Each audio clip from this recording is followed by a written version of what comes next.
Hello, hello, hello. Welcome to episode 27 of Ilya and Arnav's awesome Metacast podcast. Today is July 11th. We are recording on a very warm and nice and sunny afternoon on a Tuesday and night for Ilya over in Miami.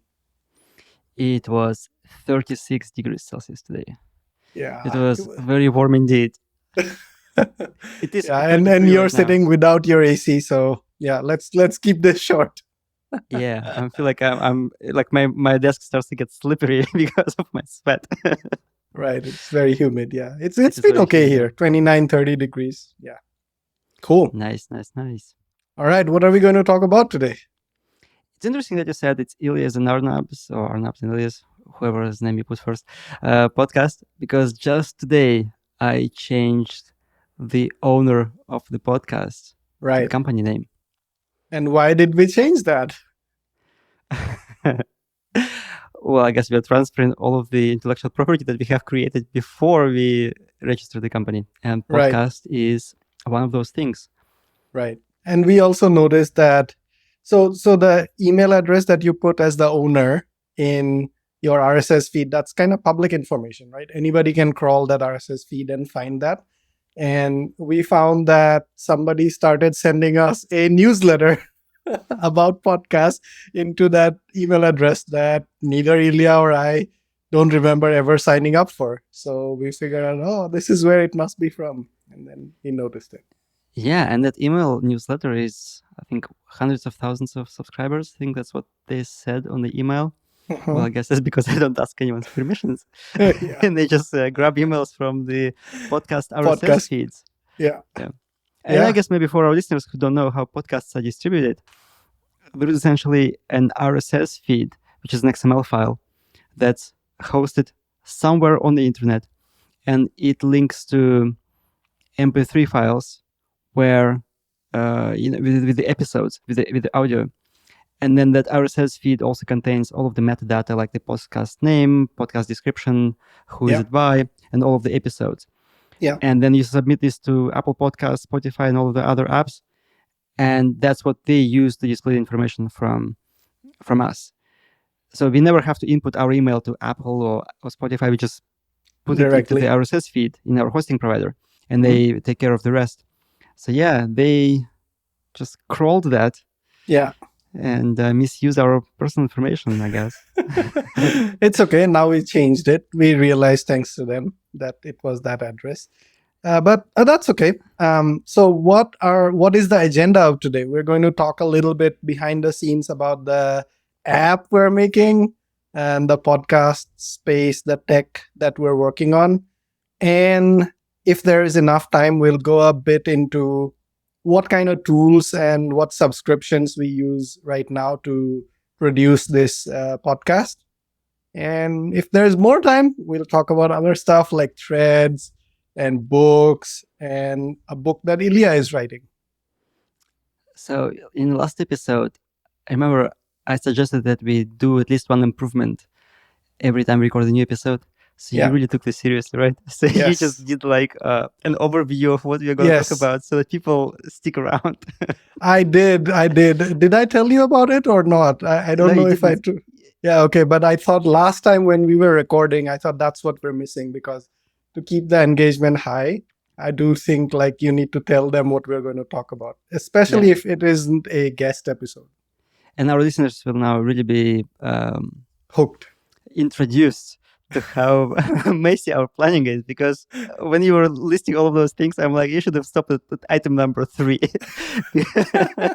because we're not likely to be able to cover all of them. But like we have said before, we are always over prepared. So there's more things than what I said on the list, but we'll probably not get into it. Yes. Okay. Let's dive into this. All right. How about you start, Ilya? Take up the first one. Yeah. I think people might have wondered, why are these dudes doing a podcast about podcasting? And the reason why we are doing this is, obviously because we like podcasting and all, but that is not the primary reason. The primary reason is that a while back, we decided that we want to build something. We want to build a product, and that product is in the podcasting space. So we preemptively started working on the podcast, so that we, first of all, kind of are more legitimate to the world, because we are working on the podcast. We have a podcast. Because even though I used to have a podcast before, it's in a different language. It's kind of it's harder to bring up in a conversation, Right. especially given all the political situation right now. Because it's You that mean language. we wanted to become minor podcast celebrities? Yeah, we want to become minor podcast celebrities, so that we have a brand. By the time we launch the app, we have a brand that at least a few hundred people would recognize. Yeah.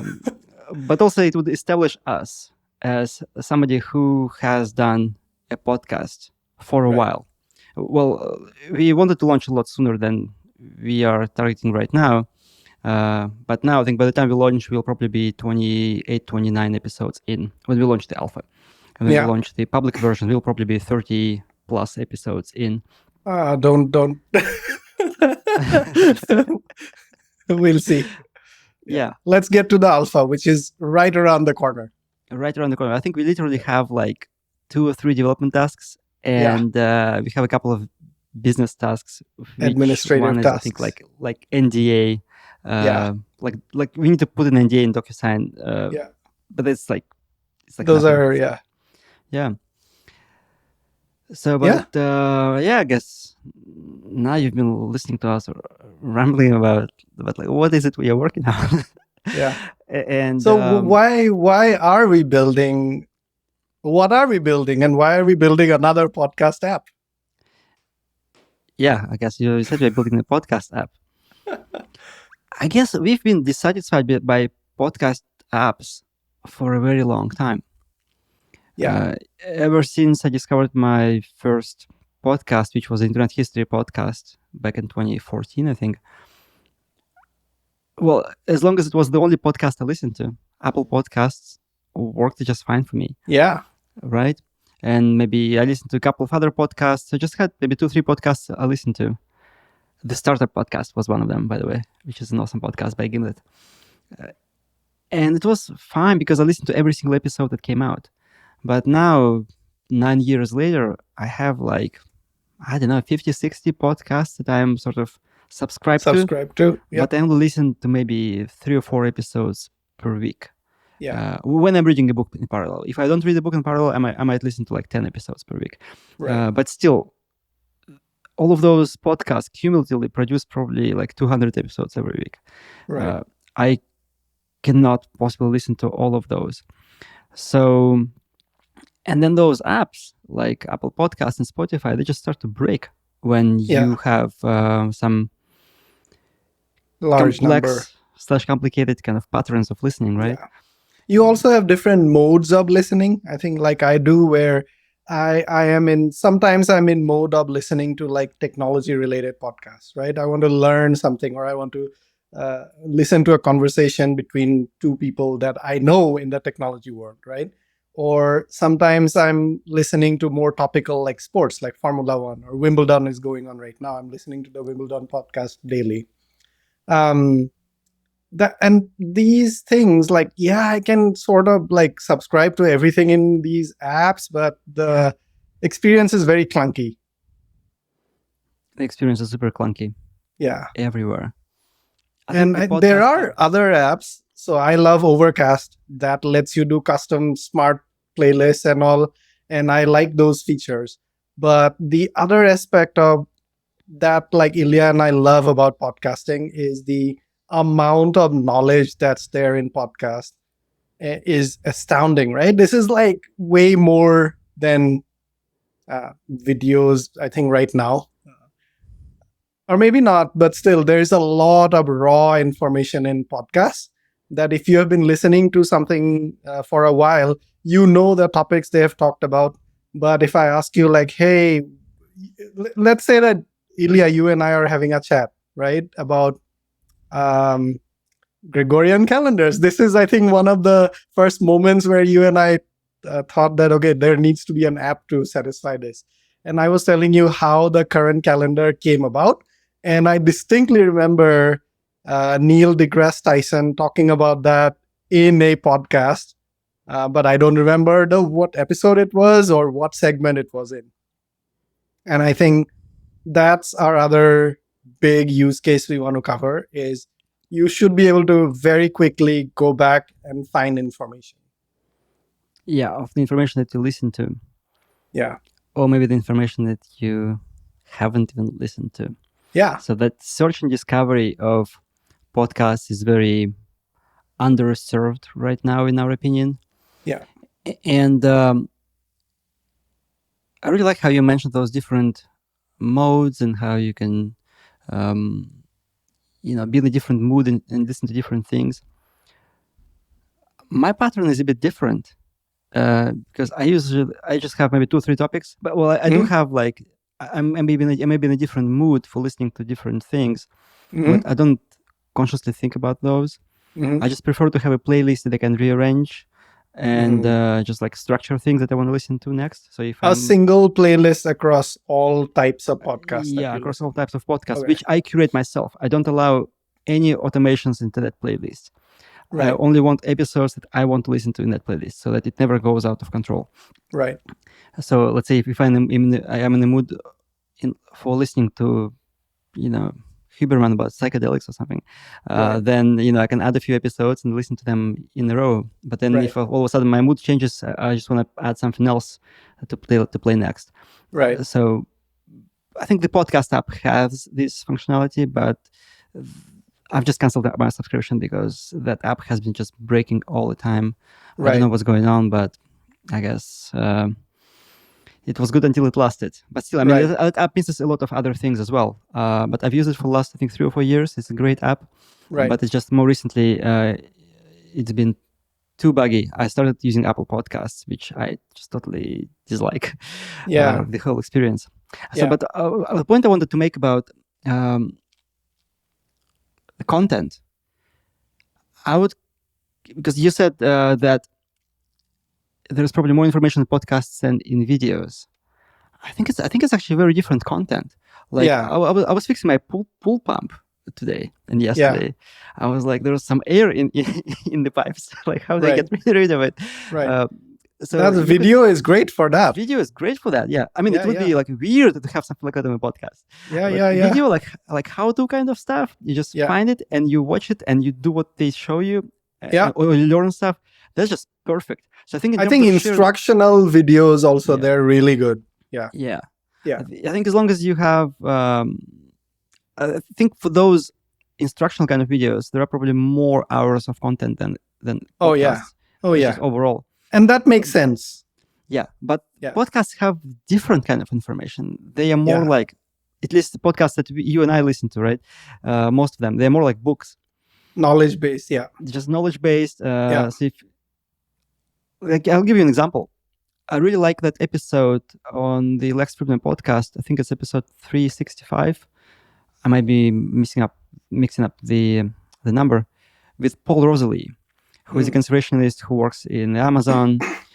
It's I think 3.5 hour long episode where he talks about uncontacted tribes and conservation at Amazon and ayahuasca and all. It's very interesting. And he also has a book called The Mother of God, which is a 10-hour long book, or 11 hour. So I listened to the podcast and I listened to the book. I would say that the book has more content, but it's actually less enjoyable than hearing Paul Rosalie talking about the same experiences in a more condensed form himself. That's what I meant, I think, by raw conversations, right? So the difference between a book or audiobook and a podcast is exactly that, where the book, somebody has thought very deeply about how to produce and write it for the consumer in mind. Whereas a podcast, typically, at least the interview style podcast, is more free form, raw conversation between 2 or 3 people. And because it also depends on who's asking the question, right? Because in the book, Rosalie might not have even thought about saying something, but when Friedman asks him the question, Right. then of course he has the answer. He had Right. this experience, Right. but that experience was never in the book.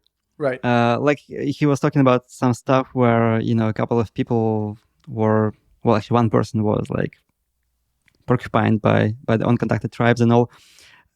It's horrible. Porcupined? Like yeah, shot with porcupine arrows?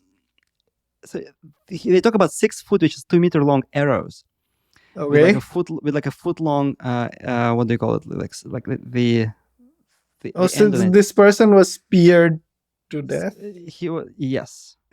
Okay. Like Marcus NSFW. Yes, with like many of those arrows, right? Yeah. And he talks about how they like open up that person to like see what he ate and stuff. Like, it's just like horrible stuff. Maybe that's why he didn't put it in the book. Right. Or maybe that happened after he wrote the book, because I think the book was published in 2016 or something. Right. So it's been a while. But the thing is, like, there are some things are so raw. Right. You never get them in the book because people will probably not want to read about that.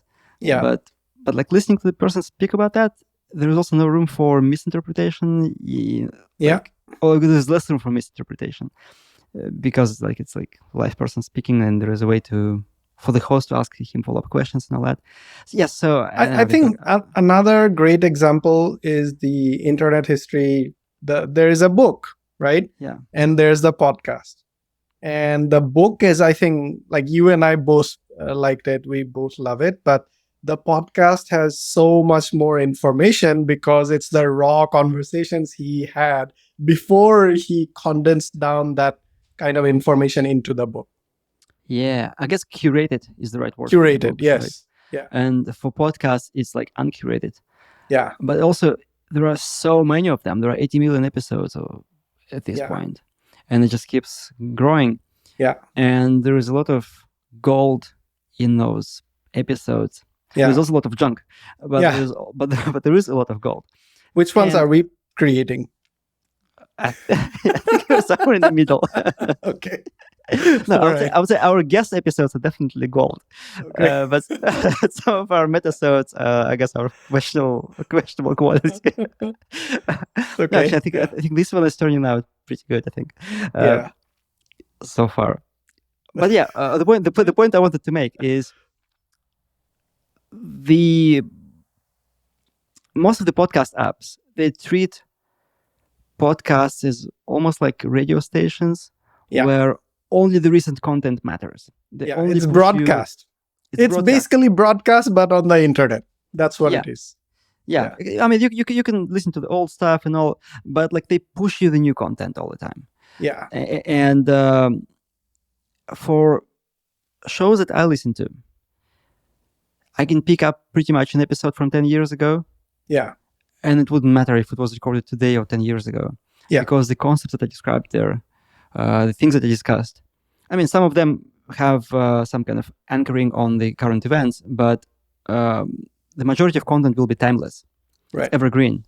Right. Like I think Tim Ferriss's first or second episode with Josh Waitzkin, where he talks about journaling and kind of meditation and all that. That stuff hasn't aged a single second. At all, yeah. Right? So you could still go back and listen to that episode that was published probably over 10 years ago. Yeah. Or his interview with Arnold Schwarzenegger, which is... I haven't heard that. One of the first episodes of the Tim Ferriss show. It's an absolutely fantastic... I always thought of Schwarzenegger as like a Terminator, right? Okay. So it's like a big, weightlifter guy. I'll be back. Yeah. Hasta la vista, baby. Yeah.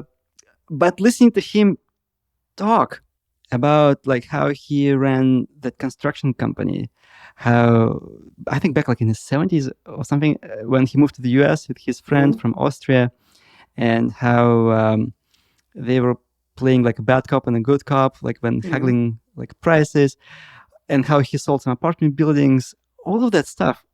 Like I never knew about Schwarzenegger. Right. And he's so wise and so smart and so, I don't know, almost like cunning. Right. Actually, I should go back and listen to that episode again. Right. But the point is, like, how do you discover those? How did you discover those if all of those apps always pitch you the latest? Like Right. if you follow the Spotify's lead, you will probably just be listening to stuff about ChatGPT all the time. Right now. Because that's the current Twitter. Threads. The threads. Twitter threads, yes. Yeah. No, true. The other, I think, here from that conversation with Arnold, let's say you had a moment, right? That, oh, no. Perfect example. You were talking about the Lex Friedman episode where we talked about a person getting porcupined or speared or whatever, right? And you want to share that with a friend. How are you going to do that in today's world with the apps that you have? So for that specific Lex Friedman podcast, actually, I don't know if it's an official Lex Friedman account or if it's some kind of like a fan account, but they do slice up those videos on YouTube into segments. Like 10, 15, 20 minute separate videos. Right. It's actually a separate channel. I think it's called Lex Clips or something like that. Okay. It must be official. Yeah. I don't see how he would allow anyone to do that unofficially. So, but then you can search for things like, let's say, Paul Rosalie, Uncontacted Tribes, and then you will get that specific part. And then if you're interested, you can listen to the full episode.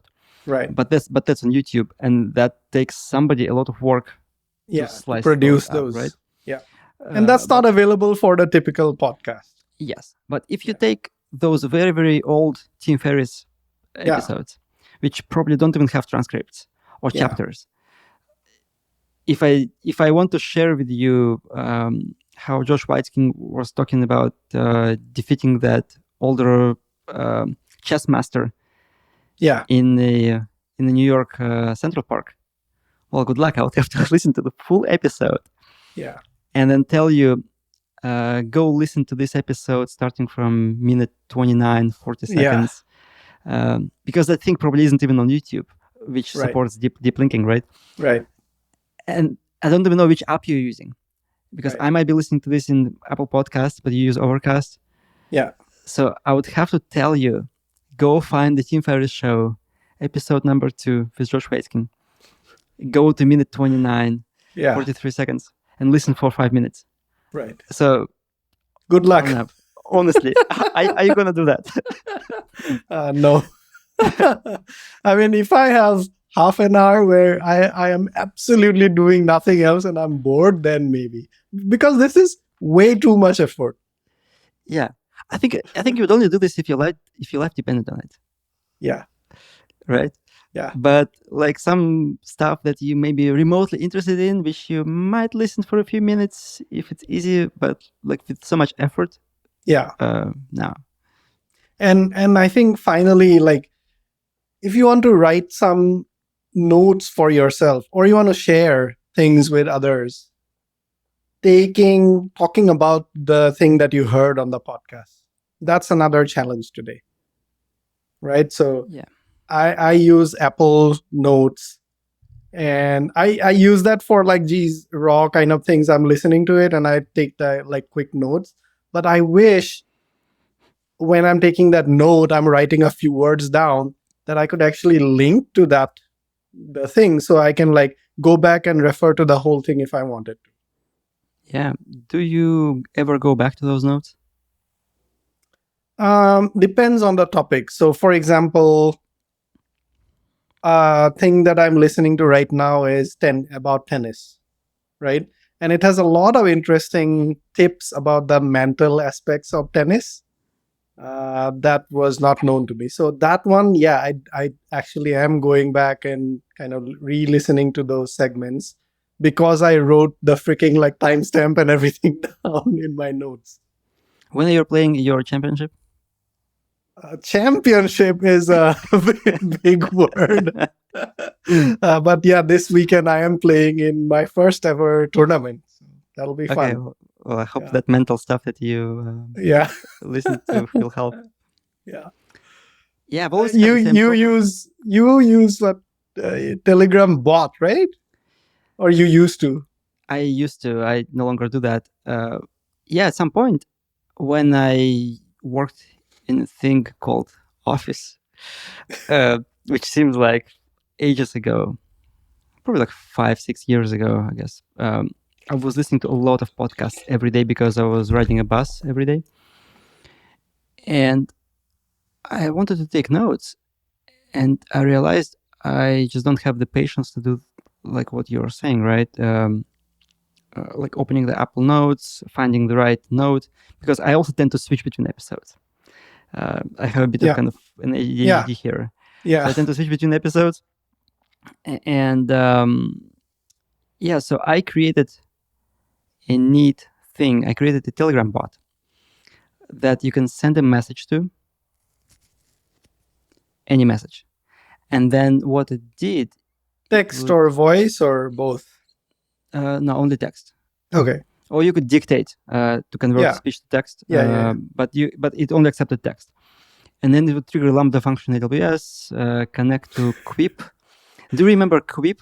It was I guess from listeners who didn't work for Amazon or Salesforce, so Quip is like, I guess it's like Notion, like very primitive kind of Notion or Google Docs kind of thing. Yeah. Where you can create documents, spreadsheets, slides. So it would use the Quip API and insert what I sent it as a line. Right. And then so basically I had this huge like a log of all of the activity that I wanted to save. So what I would do is I would send a link and the note to the bot, and then the bot would save this into Quip. Okay. And then every now and then I would go through that log and kind of rearrange the notes and maybe add them to a separate file. I no longer use that. But another cool thing I had there was all of those notes were also stored in a DynamoDB database. Okay. If database is the right word. Is it database? No. Can I whisper something? Over-engineering. Okay. No, it was not over-engineering. Okay. Well, the thing is, it would have been easier to use MySQL database. Right. But then I would have to run a server. Right. Because it was before and pay for it for the whole month. Yes. Exactly, yes. Because DynamoDB, I paid pretty much nothing. I think it was always maybe pennies if you use a lot of data. So, but what it did is, so I had a copy of all of those notes in a database, and every day at 10 a.m., a CloudWatch event would trigger another Lambda, which would grab engineering. No. Okay. But it was very cheap. No, I know. Yeah. It would grab a record from the database and send it to me. I called this function random idea. Okay. So basically, I would send it ideas I heard on the podcast. Yeah. And it would feed them back to me one by one every day. And I also had a command. If I wanted like a moment from the past. Yeah. If I wanted to see like a bunch of random ideas, I could just like click that that / command. Yeah. And then it would send me more of those if I wanted to. But the point was that I had this system that A, allowed me to store notes, and B, allowed me to get back to them like randomly just for inspiration. Right. Which was fun. But you had to write a Lambda function for that, set up a Telegram bot, a DynamoDB, I don't know what else. Yeah. Yes. And I also had to type stuff. Yeah. Forget the average person, even I won't do that. It was a time when I was really interested in chatbots. Well, guess why? Yeah. And Telegram was just the easiest chat client to experiment with. Right. You just get a bot token and you just start communicating with it through an endpoint. It was very, very easy to program. So we've talked like I think 4 or 5 aspects of like the podcasting experience that sucks today. And I think I know the name for this episode. Why podcasting app sucks. Okay, I like it. Yeah, I like it. I also like that we finally arrived at the name of the episode like 29 minutes into the episode. Great. But makes sense. What I was saying is we're not saying that there are no apps that do this, right? There are apps that handle the playlist management very well. There are apps that handle the knowledge part very well. There are apps that connect to Notion and Google Docs, and you can like there are apps share to stuff. pay podcasters money for being exclusive on their platforms, so they get used more often. Yes. But we're not happy with any of them. So Yeah, especially that's called scratching our own itch. But the other thing is podcasting has been, I won't say exploding, but it has been growing steadily over the last 5, 6, 7 years. The listenership has increased quite a lot. The number of podcasts, the content, the quality also, I feel like, has increased.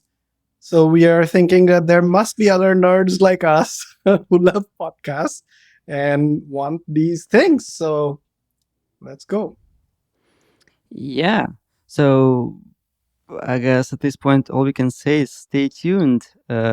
Because we've listed a bunch of problems, and as product people, we work backwards from the problem. Yeah. It would have been easy to just say, "Oh, this is the app that we are building," but we always begin from like, what are we actually solving for, and then working backwards from there. In a typical Amazon fashion, we actually even had a PR. I don't think we did the FAQ, but we wrote a press release, which crystallized what we're working on, and we just kind of abandoned it. Like I think non-funded corporate projects like this one or unfunded projects, we do want to get validation for this idea very quickly. So we are going for like a quick alpha. It won't have, what's your guess? Maybe like 30% of the features that we eventually want is in the alpha, or maybe not even that.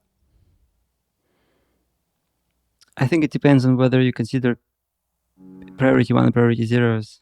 Oh, sure. Yeah. Because if we get, so we've had a bunch of features we want to ship in alpha. We mark them as P0 and P1, P0 being like a blocker priority. So it's like without that, alpha doesn't happen. And P1s were like, well, when we launch alpha, before we go into beta, we need to address the P1s for alpha. And I think a lot of P0s just became P1s over time. Yeah. So we reduced the scope. Yeah.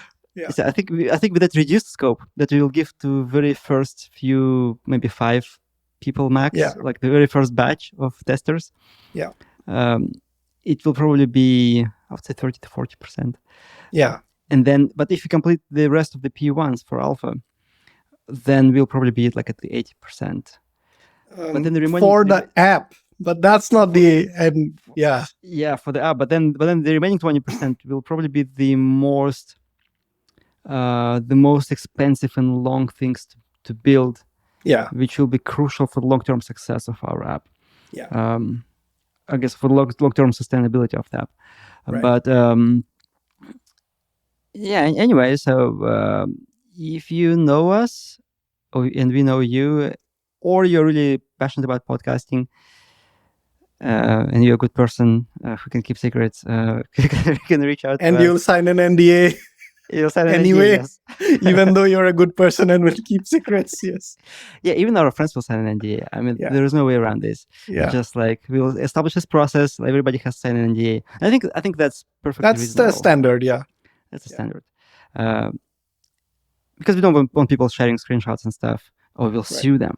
I mean, actually, where will you get the money to sue them? Well, I guess we'll threaten to sue them. I don't know what the NDA is for, to be honest. It just feels like protection, but obviously we're not going to sue anyone. But it's like it just puts a bit of more formality on, like that. It means that they've heard that they shouldn't be sharing this outside of our close circle. Right. Yeah. Yeah. So we'll go from there. Stay tuned. And we intentionally talked only about the problems and nothing about what we're actually building to solve those problems. So stay tuned for that. I don't know if we'll talk about it on the podcast itself or maybe only on the app side of it if you sign on as a alpha tester. But we're excited. Yeah. Eventually we will talk about all of that on the podcast because we didn't launch this podcast for nothing, right? We launched this as a marketing channel, so we're going to have to talk about it. Right. There was something I wanted to say. As we were building the app and as we were designing the interface and trying different things, because remember, we are scratching our own itch, and we've been using the app for a few weeks ourselves now. Yeah. I use it pretty much exclusively to listen to podcasts. Yeah. At this point, it feels so interesting when you like design an experience, even just the basic experience of playing the audio, and you're like, why is everybody is doing it this way? Yeah. There is a better way of doing this. Yeah. And then it just like, yeah, just do it differently. We don't know better, according to us better, but certainly different way of doing this. Yeah. But it's a unique opportunity for us, I think, like when we design something or when we build something, it's like tailoring this to our own taste. Yeah. And we believe we have a pretty good taste in this regard. So hopefully, well, at least some percentage of population will resonate with our taste. Yeah. And hopefully, we'll get somewhere with this. All right. So we are 36 minutes in. In 4 minutes, do you want to talk a little bit about the subscriptions or keep that for another time? I actually wanted to bring up the screenshot that we had on my screen. Oh, yeah, we're not going to share the screenshot. Yeah. But I was cleaning up some old photos. Oh, maybe actually that can touch on subscriptions a little bit, because I can tell you the reason why I was cleaning up my photos. So once upon a time, photographs were taken by cameras with film. So I always liked pictures, even though I didn't take any of those film photos like my father did. Yeah. I scanned a lot of those pictures and I put them into folders on my disk, and then I had like a digital camera, and all of the photos I've accumulated since 2005 or so, when I got my first digital camera. They were neatly structured in folders. Like there is like a year folder, and underneath that there is the date with an event folder, and then there are photos in there. Sometimes even the files will have names. You're basically like you're Monica from Friends. Probably. You don't know? Okay. Yeah. Anyway, so I'm very conscientious when it comes to photos. I have probably like 40,000 pictures on my hard drive, and another 40,000 on my iPhone. So here's how Google screwed me up. Sometime back in 2018 or something, they've introduced a feature where they can take your Google Drive photos you have on Google Drives and folders and put them into Google Photos. Basically, not synchronize them, but just access. You can use a Google Photos as a viewer for your client photos. As a client, yes. For the photos that are stored on your Google Drive, which means I get to keep my pictures on the disk in the folder structure, and still have a great kind of viewer, like with cloud access and all of that from Google Photos, like search and all of that. It's been maybe like 6 months, maybe a year, maybe 2 years. I don't remember, but then I get an email that shutting down. Yeah. So I didn't even know, but that was the first thing I guessed. It's shutting down that particular feature, and because it was like unintuitive for some people or whatever. Yeah. I would say they didn't make it intuitive enough. It's their problem. But anyway, they blame the people. Yeah. And what happened is they took a copy of everything that was previously in Google Drive and put it into Google Photos. So you don't defect from Google Photos, so you keep using it. But then guess what? I had like 80,000 photos now. It was like back in the day when I still had 40,000. So I had like maybe like 20 gigabytes, 30 gigabytes of pictures in both Google Drive and Google Photos. Yeah. And that was kind of a moment for me where I'm like, I can't trust anyone with my pictures. Because even think about like Apple Photos, they're very good about like stuff, but what if they have a crash on one of their, I guess on multiple servers, and then things just go away? Yeah. My pictures are nothing to them, but to me they mean a lot. So what I've been but then I kind of let it slide, and so I have all of the pictures until 2016 in neatly organized folders on my hard disk and in Google Drive. And everything after 2016 is just a photo stream on my iPhone in Apple Photos. Right. So if I want to access my photos after 2016, I use Apple Photos. If I want to access the previous ones, I have to actually go and find them on the disk. Right. So what I wanted to do is I wanted to bring all of those old photos into the Apple Photos. Right. But at the same time, I wanted to have a copy of all of my Apple Photos only photos on my hard disk as a backup. Okay. Yeah. So I was basically going through all of those old pictures, just removing kind of the screenshots and all of kind of shit that I don't need anymore. And then copying those pictures year by year on my hard disk, like without sorting them, just to have like a backup. Just in case. When were you doing this? Like recently? I spent like 5 hours in the night instead of sleeping. So a couple of weeks ago. Okay. Yeah, and that's how I got through like 2016, 17, 18, 19, 20, I think like 5 years in about 5 hours, because I just wanted to get it over with. Right. But then as I was going through that, I discovered a screenshot of a chat. Of this beautiful chat messenger called Chime. Have you ever heard of it? Amazon Chime, yeah. I know. I hear Jenny and our other former teammates now laughing about it. Yeah. Yeah. So once upon a time, Amazon used to have its own chat client, which it tried to sell to people, but I guess people were smarter than it thought. So, to be fair, it was a great video conferencing thing, but sucked as a chat messenger. Oh my God. Yeah. I remember even like one of our future guests posted a tweet where he said that AWS chatbot, which had an integration with Chime, is like the only reason Chime needs to exist, or something like that. Something like that. Yeah. It was like that's pretty insulting. Yeah. Anyway, so no, I think it was AWS chatbot has an integration with Slack and Amazon Chime when we launched it, right? And the only reason it's Slack and Amazon Chime is because Chime is also produced by Amazon. Yeah. But his tweet was snarkier than that. Yeah. Of course. Okay. So in the screenshot, which was I think from 4 years ago, it says, it's a message from Arnab to me, and it says, at some point, in brackets, maybe 8 years down, maybe we'll do some startup together. Long term, I want to do something like that, but I love the job here at the moment to seriously think about that. Smiley face. So and I was responding to you that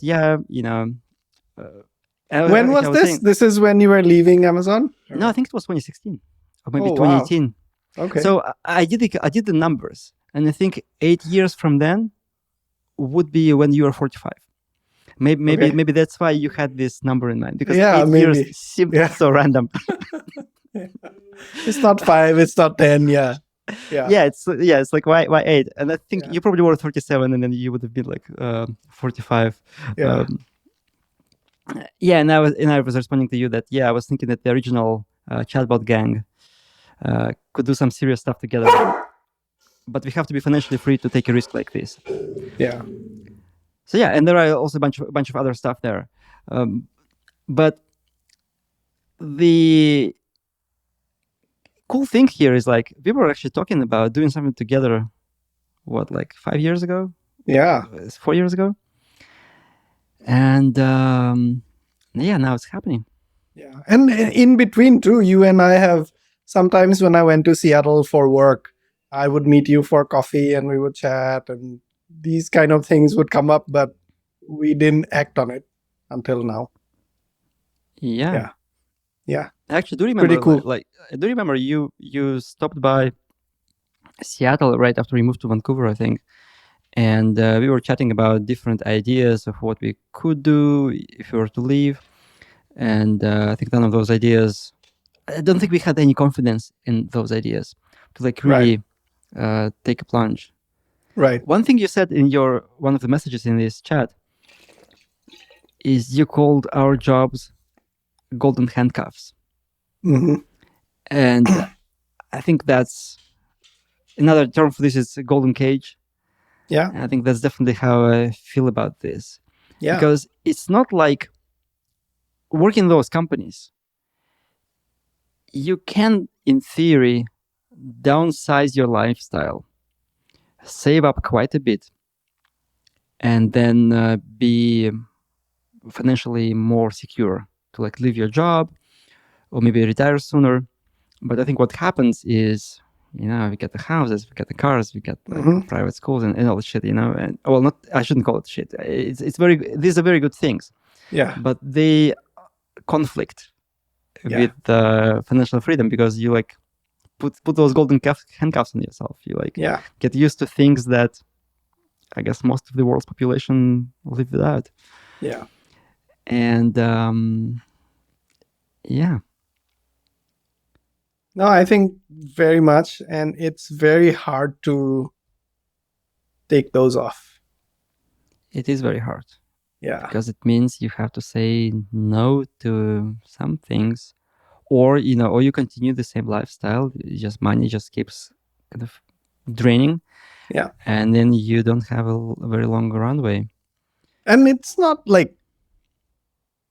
bad. I actually enjoyed working in like a big company for years and years. I was there for like 12 years over 2 stints, and I loved it for the most part.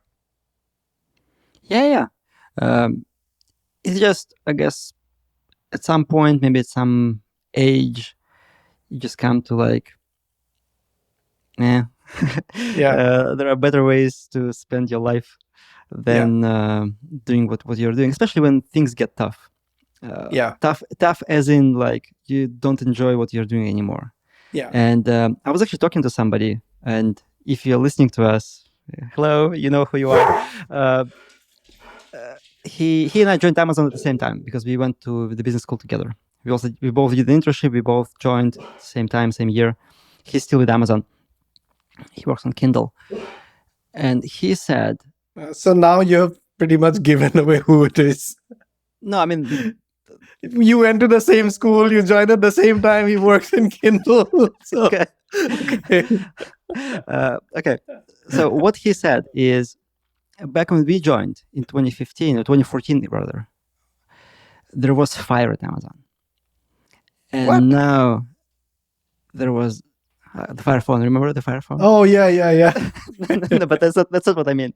Like, he said like Amazon was on fire. It was like people were on fire. People were like really caring about stuff.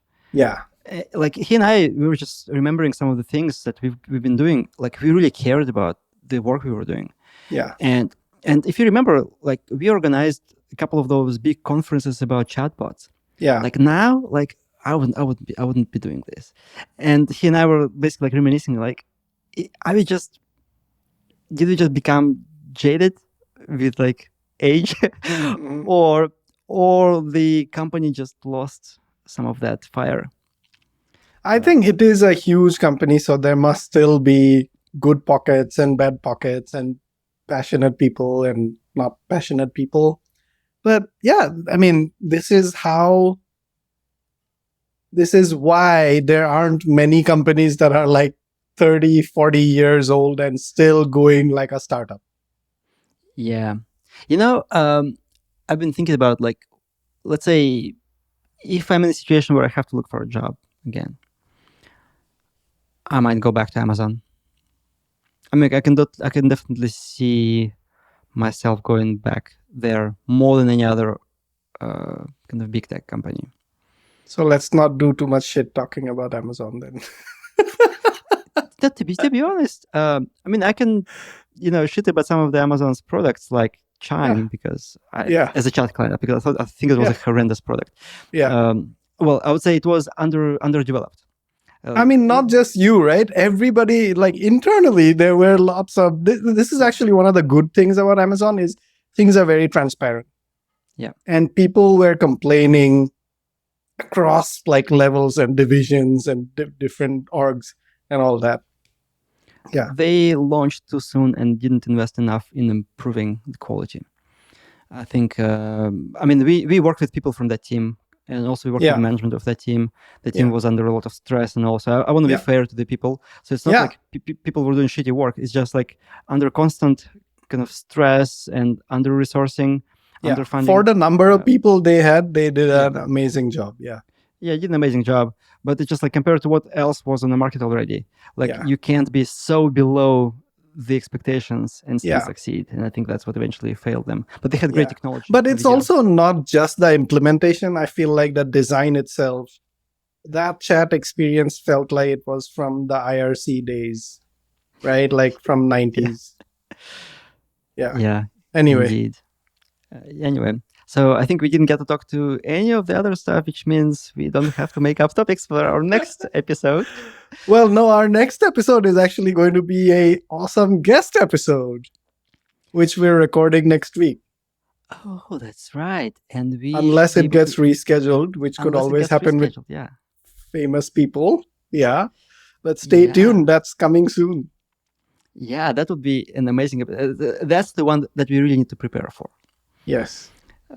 Because this person produces so much content that it's like producing another interview about the stuff that he's already talked about so many times. It's just not interesting, right? So we need to touch on topics that would be, somewhat unique maybe, or not as well covered, or I don't know. There was actually one specific topic about investments they took 20 years ago that I want to talk about. Because it kind of goes counter to the current narrative. Right. So, let's bring up some difficult stuff in the interview. Yeah. Cool. And so next time, what are we going to talk about? If you want to know what we're going to talk about next time, rewind back to the beginning. And well, we did cover the first topic out of the 3 or 4. 2 through 10 are the topics for the next episode. Or the next few episodes, more likely, I think. I actually really like how this goes because I don't feel the pressure of talking about like the last episode or stuff. So we keep like the near podcasting topics, but we also veer into the kind of entrepreneurship and careers and Plus, I think the other thing that has happened is early on in our episodes, we would actually go on for a good couple of hours and talk about all these things and produce like maybe a 1 hour, 40-minute episode. And we heard feedback, and it's kind of common sense, like nobody has time to listen to a 1 hour, 40-minute episode every week. So cut it short. So we try to cut it to like about 30 minutes. We are 53 minutes recording time, so it's probably going to be more like 45 minutes this time. We'll see. Yeah. Unless you are like Lex Friedman talking to Elon Musk or something. Yeah. Or Joe Rogan talking to Elon Musk and smoking weed. Nobody's gonna listen to this. Okay. Cool. All right. Okie dokie. Thank you. Next week. Yeah. Bye-bye. Oh, where can people find us? Oh. See, we don't have the checklist in the doc. That's why we got so chill. I'm like, actually, like I was writing the book today, right? And I was actually writing about the checklists, and I remember actually what I wrote there. I wrote that if you have done the same thing many times, you're doing this automatically with like muscle memory, there's actually higher likelihood of you forgetting to do something. Because like on autopilot, you may just forget about it and it will never even occur to you. Right. That's why you need a checklist. And that's exactly what we did right now. We've recorded 25, 26 episodes so far. Yeah. And we've gotten too relaxed. So no discipline. So I think we need to add one more thing into our checklist. Add the checklist to the episode notes. Okay, cool. Yeah. So where can people find us? hello@metacastpodcast.com, which is also now the email that we put into our RSS feed so that I don't spam our other company address. Yeah. And if you have thoughts on like what kind of podcasts you listen to, how you listen to it, if you're dissatisfied like us with your podcast listening experience, send us a quick email, or one of us, just reach us on all the other channels that we are on, and we'd love to have a chat about it. yeah, if you like, listen to your podcast in Apple Podcasts, Spotify, or somewhere else, and you would be like, why can't it do X? Yeah. Send that X to us, because we want to know about the problems. All right. In the world of incumbency, and Apple and Spotify dominating, I think 70% of all listenership, right? Yeah. I think we could be that bright light that actually solves the problems, because the only thing we do is the app and Yeah. this podcast. Yep. We don't have to care about music and selling iPhones. Yeah. Those small problems that don't make any money. Yeah. Yeah. Yeah.